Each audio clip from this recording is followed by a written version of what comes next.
Hello, welcome. We are the intern ministers at Community Church of New York in Manhattan. We are Unitarian Universalists in the process of becoming ordained clergy. In this podcast, we delve into the life of an intern minister. We explore the ways our lives and internships intersect and how this is ministerial formation. I'm Meagan Henry. I'm Carrie McAvoy. And we're Rev'ing up!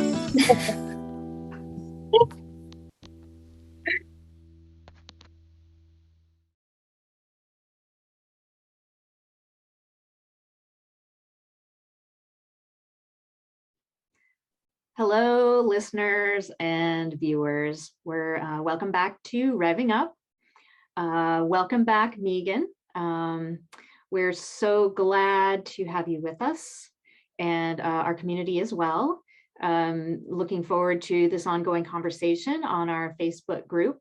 You just go to Rev'ing Up and listening community for that. That is our Facebook group. And you can always send an email to us at podcast@ccny.org. And keep your ears peeled for the announcement of the live event in December. So with all of those details out of the way, Meagan, how are you doing? Thanks, Carrie. It's very nice to be back. I missed being here with you and our community the last couple weeks. Well, I'm like not better. I'm doing okay. So I've been sick for 3 weeks and that's been weird. There've been worse and better times during those 3 weeks. And it's just, it's very destabilizing for me. I have been a person who's been blessed with having a very sturdy and healthy physical body that I could rely on for all my life. And I'm 49 now. So that's a pretty long time of getting in the habit of relying on my body being healthy. And even when I would get sick, I would get over it really quickly. And so what's happening with me is that my liver is not functioning correctly. It's like something's attacking it. It's like having to deal with something is limiting its ability to function correctly. So it's weird. And I it's not filtering out the stuff that it would normally be filtering out. So the bilirubin are like coming out through my skin or something like that, which makes me really itchy. And I'm very exhausted. And I don't think you can really see it on here, but in the light of day, you can see that I'm jaundiced and my eyeballs, they're like yellow down there. So, the way that this had originally manifested was through being very, very nauseated and not able to eat very much at all. It just made me sick to eat, just to even think about it. So I have been on, it's like a long-term thing, turning into a long-term thing for me, and not used to something taking this long in terms of healing. Mm-hmm. Mm-hmm. So thank you for asking. And one of the things that I'm recognizing is that it's not a personal failing on my part that I'm sick. Right. Sometimes we get viruses or there are things that happen to our bodies that, we've ruled out all of the really bad things. So I don't have any of the hepatitises. As far as I can tell, I don't have cancer. Which is like one of those ones that you don't even want to like mention the word. No. But yeah, so and it doesn't appear to be autoimmune either. So, and it's not my gallbladder, which through an ultrasound, everything looks really good and it looks fine in there. Like I have a kidney stone in one of my kidneys that's been there for at least 3 years, but that's not what this is. Mm-hmm. So, I had some more blood drawn today and they'll do more tests on that. And Maybe I just have a mystery virus that needs to work its way through my system. In the meantime, I've had to, change a lot of like my lifestyle in many, many ways, as far as like what I eat and anything I put into my body. And also I'm just really exhausted. So I need to sleep a lot. Yeah. Yes, I'm so sorry you've been so sick. And I'm sure that this feeling of not knowing what it is, not having something, not getting back to normal in any particular reasonable time cycle is really scary and really disorienting, as you said. Mhm. Yeah. It is. And this idea of back to normal is something that's really been, um, on my mind. And as we were talking about before we started taping, it's like all over our world, there's this idea of back to normal, right? Mm-hmm. And what does that mean? And, for me, I guess I've been living so long with a very short-term healing mentality. Like it doesn't take me very long to heal. I get well very quickly. If I ever even am unwell, it's just like, it's a very quick process. So it's kind of like, oh, I just, I have a day where I rest and then I'm better. Or I go to the doctor and I get a prescription of something and then I get better. And it's not a long arc of healing. It's a very short-term kind of thing. And in one of my classes at Needville and seminary, something that my project partner and I were just talking about is this idea of a technical fix versus an adaptive change. Mm-hmm. And the thing about adaptive change is that it takes a long time. And a technical fix is like a quick fix kind of thing, which is what the kind of the mindset that I have been in around my own healing. Mm-hmm. Is that, it's just a technical fix. Like, oh, I need a day of rest, or, oh, I need to take an antibiotic, or, whatever it is. But now I'm in this long-term mystery, like illness situation where I'm coming up against, adapting and having an adaptive change, the long arc of healing. Right. I'm feeling that long arc of healing and seeing it in front of me. And I'm just so early in it. I've only been sick for 3 weeks, when I think about it that way. Whereas before I was thinking, oh my God, I've been sick for 3 weeks. But now I'm like, oh, I've only been sick for 3 weeks. Yeah. It's going to be a long thing. And that means a lifestyle change. It means a lot of changes. It means a lot of adapting. Yeah.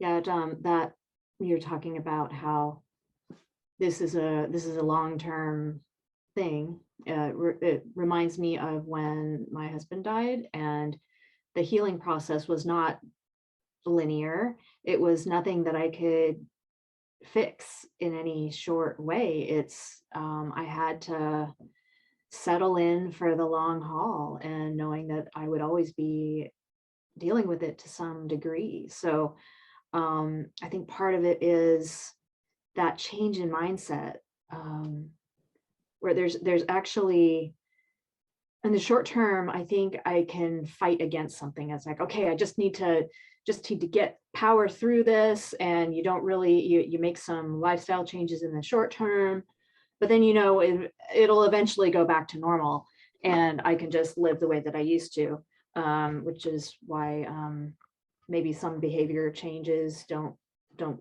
last the, like if I'm trying to diet or something like that, then I change my behavior for a little bit, and then I get to the weight, and then I'm like, I don't have to do that anymore. So, so there's this, I'm going to deal with it. I'm going to deal with this adversity in the short term, in certain extreme ways, but then I'm just going to settle back into life as it was before. And there are certain times when that is not possible. So that reminds me kind of what you were talking about. Yeah, and aren't we all pretty much faced with that right now because of the COVID pandemic? Yes. Like there's not a short-term fix, and it is not a short-term thing. And And there is a desire to go back to normal, Mhm. Mhm. right? Mhm. There's a lot of talk of like back to normal and thinking about what that like are we in a healing process from what we've been going through? Like are we healing? Are we admitting that we need to even heal? Or are we just thinking, well, let's just get back to it? Mhm. Yeah. Yeah, we Back to just the need way to things were power before. through this. Power We have through. to power through. Well, I mean, I don't know about in other parts of the world, but that's like that feels to me like a very like United Statesian cultural type thing of where it's like, power through. You're not feeling well, that's okay. You can be back to work, get back to work as soon as you can. Like, Mhm. Mhm. it's Mhm. just, we have a cultural imperative to be productive. Mhm. Mhm. And there's been a big shift in many people's perceptions, um, at least that I've noticed here around in my orbit, and just like things that I see online of people who are talking about like, well, but my job sucked and I don't want to go back to it and I'm not going to. Like, I was living a life pre-COVID that was unsustainable. I Mhm. was running myself down and I don't want to go back to normal because that was awful. Mhm. Um, and there's a lot of criticism of that. But I think that criticism is coming from this capitalist machine Mhm. of our cultural imperative to Mhm. be productive citizens and to keep moving onward and upward and all of those things. Mhm. Mhm. Yeah, a economic system based on growth. Always more, always more, always more. Mm-hmm. Maybe that's something that's got to give, you know? Maybe that's not where we're at anymore. And also this concept of normal, like it's static, like we can actually identify a normal that Mm-mm. stays the same. So we can't, normal is not what it used to be because we've all been through this global, really difficult and existential crisis, and we're still in it. That's Yeah. got to change us. That's going to change us all. It already has. I think something I said in my pandemic reflection at community church during the service on Sunday was something like, I think I kind of just like ended with like, this has changed us all. We have all been changed. Mhm. Mhm. Now it's like, what do we do with that? Right. Do we allow that change to inform who we're going to be in the world moving forward and being present in the world? Do we allow it to do that, or do we go back to normal? Do we recognize that we need to heal? And what does healing look like? Mhm. Mhm. It's not going to look the same for everyone. Mhm. What does healing look like? That's a really good question.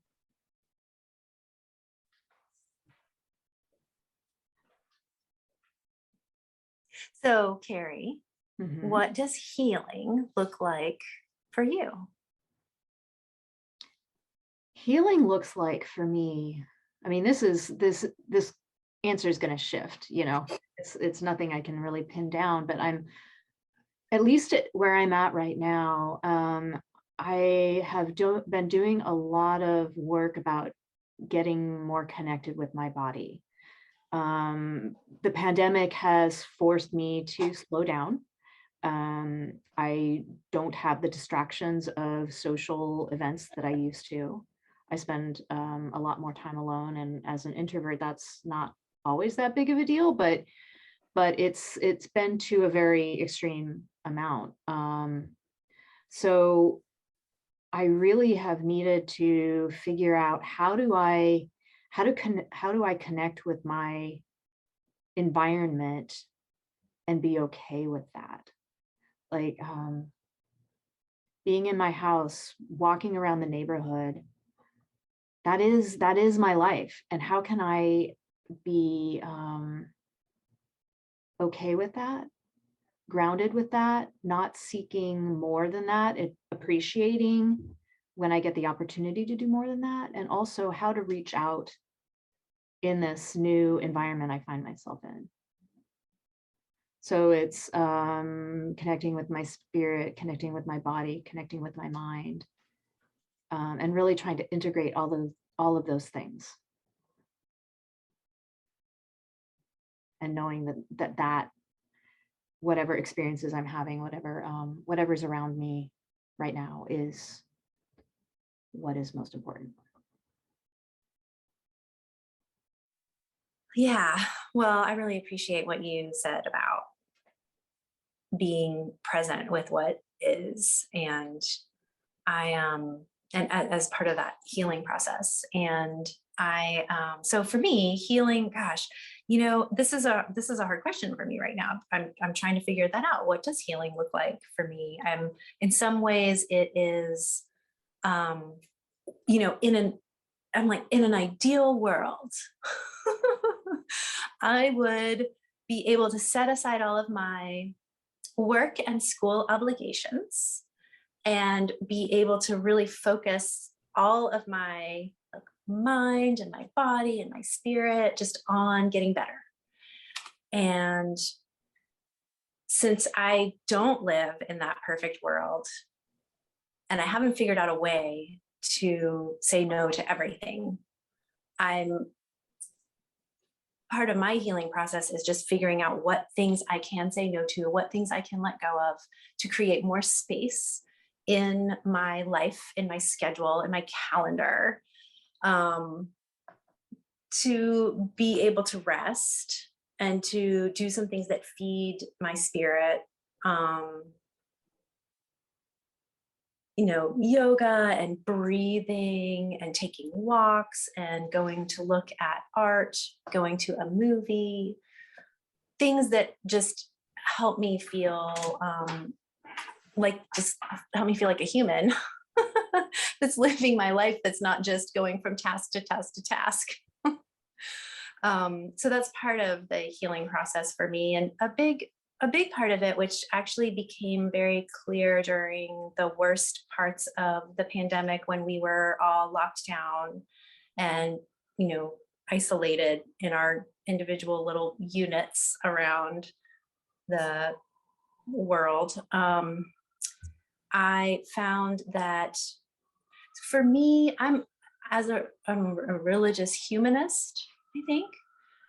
And a big part of, so for me, being in touch with the divine, or being being with the sacred, God, however one conceives of that, for me, that is, that's around connections. It's around being in community. It's being able to be with and spend time with the people that I love and who love me. And so when I'm separated from community, it feels like a separation from God. So I figured out ways during that pandemic lockdown to be in community differently from what I had been and what I had been used to, and just to maintain those connections and deepen those connections. And then now that is something that's been part of my ongoing, that long arc of a healing process, because there's been so much separation because of so many different things, not even just the pandemic, but even before that, because of life, because of work, because of there's never enough time to be together. There's never enough time for that conversation. There's never enough time to hang out. Well, that's really been damaging to me. And so the kind of long arc of my healing process has been to rebuild those communities and those connections. Thank you, Meagan. That's really powerful. And it reminds me how much of our work as ministers is to build community, is to build beloved community, right? This idea of our Unitarian Universalist congregations being covenant based, and how this is a system of accountability. This is a system of authenticity. This is vulnerability. It's all of these things that build powerful and close-knit and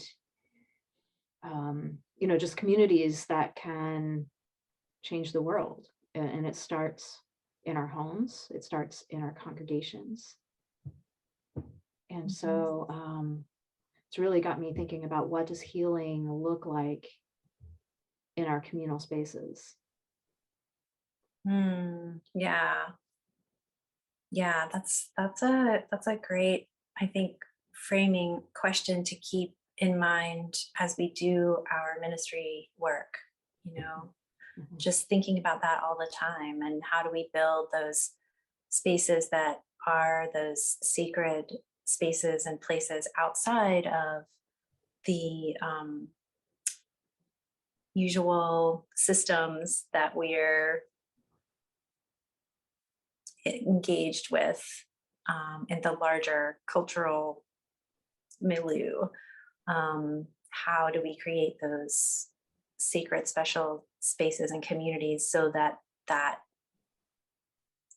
individuals within those communities can then feel it and recognize it, and then can take it out into their other communities, right? And start building those kinds of communities, and kind of that whole idea of the pebble that drops into the still pond and ripples out. And there's many of those pebbles dropping in all these different places, and those ripples are rippling out and coming together. And I think that is a vision for communal healing on a larger level. And that's a long arc. Yeah. And it's also, we were talking about this before in our discussion before our recording session, about how there's healing and then there's adaptation. Like I've heard a lot in the news and in spaces talking about, well, when things get back to normal after the pandemic, they won't be normal. There'll be a new normal, they'll be different. So how do we heal, but then also how can we settle into what is, and realize that there's no quick fix, and figure out how we can do things differently, and maybe avoid or build a world where it looks more like the good lessons we've gotten from pandemic times. How are we more focused on what is good for our bodies and souls, instead of just production, instead of just perfection, running from place to place? How do we build a world more like that, where we have time to make those really deep connections that you are missing so much, Meagan? And maybe build a world that's more that allows it makes it easier to heal. I'm loving this conversation, and I cannot wait to hear what our listening community thinks about all of this. Like what these questions that Carrie just asked, what are your answers to these questions? How do you heal? What does healing look like for you on all these different levels, right? So won't you please engage with us? We have this listening community on Facebook, and we also you can email us. We're happy to get emails. We love to get emails. We can bring up your comments in our podcasts. We can share what's bubbling up for people and continue this conversation. So please do join us in this. The more of us that are talking about it, the more, the better. Absolutely. This is such an important conversation to be having right now. Yeah, it is. So important. Well, thank you so much, Carrie. Thanks for welcoming me back. Thank you to Vertus for being our guest while I was gone. And much gratitude. Let's all get healed, people. Bye, everyone. Bye.